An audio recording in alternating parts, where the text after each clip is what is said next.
35 years ago was the moon landing. We're Ron and Fez.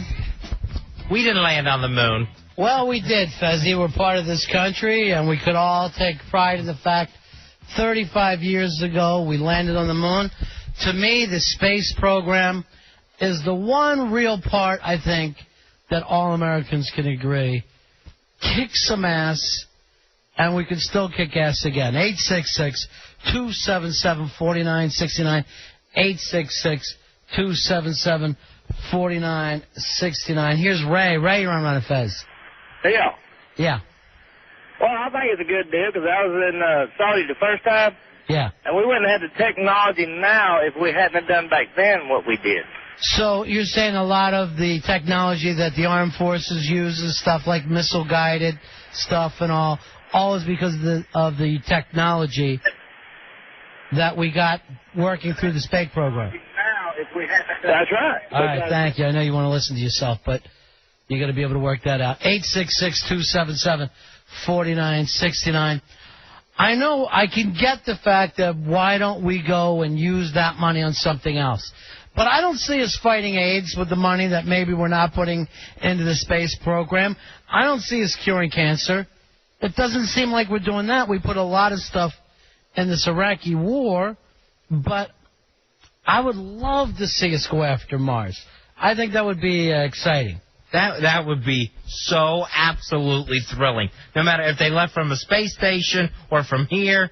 I'm like in the space elevator. I want to see somebody on Mars before I cross that creek, Fez. Before I take that final walk, I really want to see us do some stuff for the space program.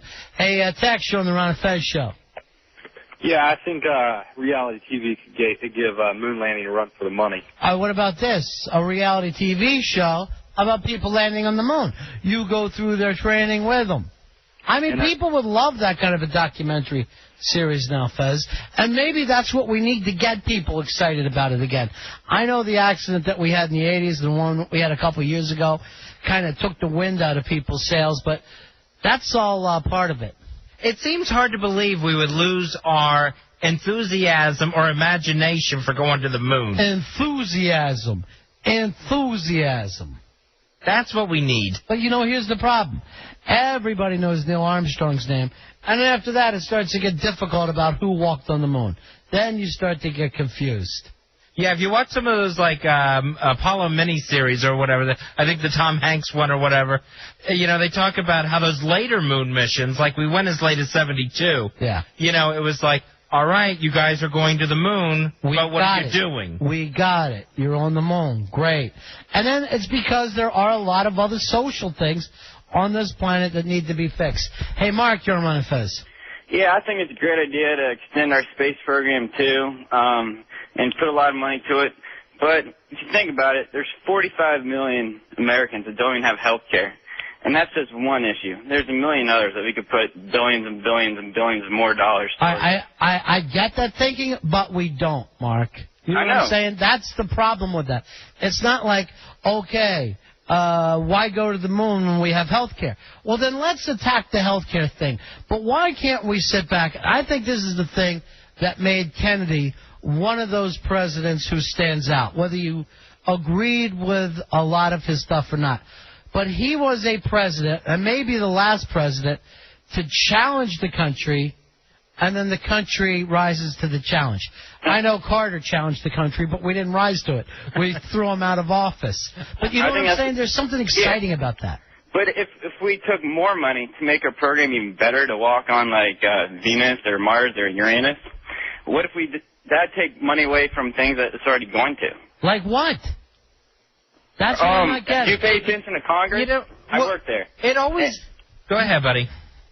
There's tons and tons and tons. We spend trillions of dollars on our infrastructure, and health care is just the most startling figure. If 45 million people now don't have health care, 10 years from now, if we continue to put billions, billions, and billions of dollars for a space program, what if 90 million people don't have health care? I think there's priorities. I understand, but at the same time, Don't we agree that the space program has paid off in terms of the satellite stuff that we have, the Internet? And believe me when I tell you, this is not what they were even imagining as they were working on that technology. They weren't imagining that within 5 years, everybody will get into their car and have one of those things that'll tell you XFM? directions. Yeah. Oh, global. Or GPS. Yeah, or XM radio. Now, I understand Sirius is now doing the Tony Black skating radio. This is stuff they never dreamed of, that skate punks would have their own radio station. All right, thank you very much, my friend. And I know where he's coming from. I actually agree with what he's saying. At the same time, you got to invest a little to get some, and we need to stay out there in the lead of technology. Well, with the money issue of that money could go to this, it never, ever works out that way. When we started having lotteries across this country, it was to help education, and all that money was going to go to build great schools and have books and desks, and no one is in more need than schools every year. We need to look at it. We need to have some kind of consumer advocate to tell us where that money's going. And there's damn casinos. I don't see Jersey making money off those damn casinos. And, you know, to me, you leave the casinos up to the people who know how to do it, the Indians. That's the important thing. Here's Miles. Miles, you're on the Ron and Fez show. Great name. Gentlemen. How are you, my friend? Okay, pretty good. Hey, look, I've been listening to you here about this going out into space, and it's interesting because on the History Channel today, they had a special on that was talking about failure is not an option. And indeed, when we got into the space race, it was definitely a superpower issue. Matter of fact, when we tried to go to the moon, one of the first things that we spotted was through satellites one of Russia's rockets that they were getting ready to launch to the moon. And so that was, you know, Kennedy and that era back then, it was definitely an issue of a superpower struggle. But today, when you all are talking, and I hear people calling in and talking about health issues and whatever else and how to spend our money and how to prioritize it, I don't see that as being that's kind of a moot point today, because the monies that we're using are international. It's it's an international effort to get to Mars and beyond, and so it has to be, the money has to be there. It is our destiny to go into space. I think so, too. I think that's the right phrase. I mean, if you're a human being, just like it was our destiny for people to leave Europe, get on boats and come here, and then once they got here, it was our destiny to go across the country and kind of keep exploring. And we've got this planet now. Now, I agree at the same time, and I know a lot of people want to keep the United States away from a lot of international stuff. At the same time, we do have to do something about this AIDS epidemic in Africa. You can't sit here as a human being and say to yourself, you know, on the other side of the world, there's 40 million people with some kind of a terrible disease, but that's got nothing to do with us because there's an ocean in between us. I'd like to see the world pull together on a couple of these things. Yeah, and just and not get bogged down in an argument of should these people get condoms. You know, instead of being told, hey, don't have sex at all. Before we even get to the condoms, we got to get the medicine there. I don't understand why we're talking about condoms when you've got the people actually sick with it. It drives me crazy. But I don't want to get off topic here. Here's our buddy Cheeseface. You're calling yourself Carlface now? Yeah, my name's Carl, and so I think I like that. So now it's Carlface, okay. He's fine. About the guy who was talking about spending money and priorities, a lot of the stuff that we spend on space comes back in, health and all kinds of other discoveries. Well, yeah, I mean, if you want to get into the healthcare stuff, a lot of that technology was used in that area as well. That's true. Right. When I was a little kid, John Glenn was an astronaut who lived around the corner from me, just getting started in the Mercury program. I used to walk up to his house all the time and get his autograph and then lose it. He was really nice. He would invite me in for coffee and stuff. I mean, chocolate and stuff. Really nice. All right, thank you very much, Carlface. We'll talk to you later. That's cool. You know, Fez and I had the opportunity to meet John Glenn last year at a Redskins game. And your father, Fez, met him. And, I mean, there's a chance. There's a person who is an actual hero. And, no, we're not talking about meeting Joe Namath or something. You know what I mean? And we're not talking about Joe DiMaggio. I'm talking about a guy who went up in space in a rocket when nobody was doing it. It was amazing to meet Senator Glenn because there was that look in his eye like I could do it all again tomorrow. Yeah. You know, just that certain hero look. And you know what? He looked at me, and he said to me, I see so much of me in you. That's what he said. Yeah. This is when you were over eating your 14th hot dog. He said, I look at you, and it's looking at the younger me. And I said, Johnny? Of course, I said, can I call you Johnny? Wow. And he said, call me JG. Did he say anything about me? Did you point me out at the buffet? Yeah. He goes, who's the fat girl? Why is she eating again? I go, believe it or not, Senator, that's not a girl. Senator. Kurt, you're on Ron and Fez. I made that up. Thank you for telling me the truth. He said fat whore. Oh. Kurt, you're on Ron and Fez. Hey, my take on this... Give me your take. Where's your head at right now? Well, my head is, well, you don't want to know. Anyway, I think that we should try, I'd like to see the human race in my lifetime get out of this solar system and go for, like, Alpha Centauri. Now we're talking, brother. You know? Now we're talking. But you and I, you know, I don't know about you, but me, I don't make enough money to pay for this. But guys like Bill Gates and Donald Trump, and this country has more billionaires than any other country in the world. Their taxes ought to pay for it. Well, now you're freaking out the Republicans because they don't want to tax the rich anymore. I'm actually more Republican than I am Democrat. Yeah. I'm kind of in between, but I'm more Republican. Well, let me tell you, anytime that you say that the rich people should pay a little more, you're freaking out the Republicans. Then we'll actually end up back in Europe. Somebody who makes so much money that 7 generations of their kids could never spend it. You know, bro, why shouldn't they pay for it? Why don't you bring that up at the next meeting when you get together with the GOP? Oh, that would be nice, wouldn't it? Wouldn't it be nice if they would actually hear the common man's voice? Thank you, my friend. Thank you. Have a good 866-277-4969. 866-277-4969. Here's Drew. Drew, you're on Ron and Fez. Hey, fellas, how you doing? Hey. Hey, I'm gonna throw my 2 cents in for the internet. What about it? You know, a lot of people paying enough attention to it. Like, you got people talking about health care and everything like that, and the AIDS epidemic in Africa. Yeah. I mean, with the advent of the internet, you got a doctor in some village in Africa that can go on the internet and, you know, read about the symptoms and the treatments. And you're giving that credit to the space program, right? Well, yeah. I mean, the grassroots of the internet. Absolutely. I agree 100%. Not to mention a lot of the technology that goes into operations. And, I mean, if we have Mike the teacher around tonight, and, of course, when he's needed, he's not around. That's the beauty of Mike. But if we had him on, he'd be able to tell you how many different inventions they could trace back to the space program, how many different things that were used around the country you could trace back to the space program. And it's phenomenal. You may even be able to say the whole boom of the 90s is because of the space program. Well, let's keep going and get even more cool stuff. That's me, Fez. You're a Republican. Why don't you bring it up at the next meeting? You're running the country. Let's get us up in space. I'll have to put it in answer one of those many emails I get. Yeah, and your emails and the mails, guess what?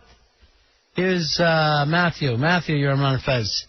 Ron and Fez, first-time listener thanks to your brothers down there at JFK. All right. Fez, how you doing on the fast with big old Mike? Good, I guess. I have no idea what you're talking about. Let's see, the cayenne pepper, lemon juice, grade B, maple syrup. You all were going to do it together? I think you're confused. Yeah. No, actually, that was Hefe's doing it with Mike. I was Hefe, sorry. Okay. Forgive me. Please forgive me, Fez. I apologize. But nonetheless, I'm still listening to y'all guys. But first of all, getting back to the space program, I agree. You know what? We need to put more money into it and go for it. All right, thanks. We have become a bleeding heart liberal society where a couple disasters, taint everything. Yeah. And I was thinking how bleeding heart liberal we were in Iraq. You're right. It's unbelievable, this society. The way we lay down. The way we lay down. There's something wrong with us. Hey, Laura, you're on the Ron and Fez show. How are you? Good. How are you guys doing? Cool. Good. Can you hear me okay? Perfectly. Okay. Sorry. Thanks to technology. I just wanted to say about the space program. I'm personally against it funded publicly. I thought when I went to the new Air and Space Museum, Mm-hmm. and you saw, like, all the planes from, like, you know, you see the planes from, like, the Wright brothers to, like, Boeing now, and you just see how the engines have changed and transformed, and then you see, like, this wing where there's the space shuttle, and it hasn't changed since the very beginning, and it just really makes you wonder where we would be now if different private companies were competing and, you know, we would have different shuttles. Who knows where we would be or what we would know. And there are some private people trying to get into space now, right? Just some private companies. Yeah, we just launched that rocket like a few weeks ago. Well, don't say we now. Now it's yeah, not now we. now it's out of the way. I don't even know who the company is. I don't know whether we'd all be excited like, yay, Boeing did it. I don't know whether it'd be the same amount of excitement. But you have come up with a good point, that if there is a way to make a buck, people will work harder for it than if it does humankind good. Like, you have to come up with a way, and it sounds sick to say, but to make money of curing the AIDS epidemic in Africa. If you could say, here's a way to make cash doing it, people would leap over each other trying to pull it off. Yeah, exactly. Exactly. I mean, it's the same thing with the space program. Yeah. I mean, Laura? we don't know where it would be. And I mean, with like the internet and everything that they started, I mean, they may have started it, but it's putting it in private hands that actually made it what it is today. I mean, if it had stayed with NASA, we wouldn't have the internet like it is today. I like your call. I'm gonna ring the cowbell for you. Okay, We're gonna send you. All right. Hold on. I'm gonna give you some prizes. I'll send you to the big ass prize closet for finally doing something to turn me and Fez's head around. Made us think to ourselves, yeah, that's a good point. Let's get some private organizations to head us there. Here's Jerry around Fez. Yeah, hi. I can tell you about some of the life that's actually on Mars because they've covered it up. There's a big cover up there. Yeah, let me know what's happening, bro. Okay, there's actually bipeds up there like us. There's reptiles. There's tons of snakes. Now, how have you heard all this stuff? Okay, I can demask the images on the Mars rover site. Mm-hmm. Both sides of the planet have tons of life. Now, is it you yourself? I can do it, and other people online can do it. There's, basically people that are out on their own. There's a guy named Hoagland who's doing some of the stuff too, and he's on the Art Bell show occasionally. All right, so will you want to come in one night and show us where it all is? No, I'll just send it to you. Are you afraid to come in? Like maybe there'll be somebody waiting for you? No, I'm in Delaware. Okay. I can't get you there. Yeah, so, but the oddest thing about it is that LBJ even knew that there was life on Mars, but they covered it up back then. What about Nixon, Reagan, all the way down the line? I can only assume that they knew, but here's how they found out. On the side of Mars that we see is lit up by the sun, so we don't get to see the dark side, but as the satellite went around the dark side, it saw lights. You see what I'm saying? So there were lights there, but LBJ basically covered it up and said... Son of a bitch. Yeah. After killing Kennedy, he goes and covers up life on Mars, Fez. He's driving me crazy. I don't know what got in his big Texan head. He has held us back a long time, my friend. Will you send us that stuff so we can see the snakes, the bipeds, and everything? All right, Ron and Fez at AOL.com. Okay. Yeah. Cool. All right, my friend. We'll talk to you later. There it is, Fez. There's life on Mars. David Bowie was right. Everything has worked out. And that LBJ is keeping it all away from us. Would you be totally freaked out if there was alien life? No. Or would you be able to deal with it? I could deal with that. Even big saucers over the whole planet? That would freak me out. You don't want them... If they came here... You don't want them more advanced than us. Yeah, exactly. Yeah. If we found cave people or something on another planet... You would love it. As long as they're staying put, I got no problem with it. I'm going to tell you a phrase, Fezzy, that may send terror for you as well as every other female on this planet. Mars needs women. Oh, no. You heard it here. Mars needs women. And the chances are pretty strong they're coming here for it. I won't go. We'll take a break. We'll come back and pick this up. It is the Ron and Fez Show.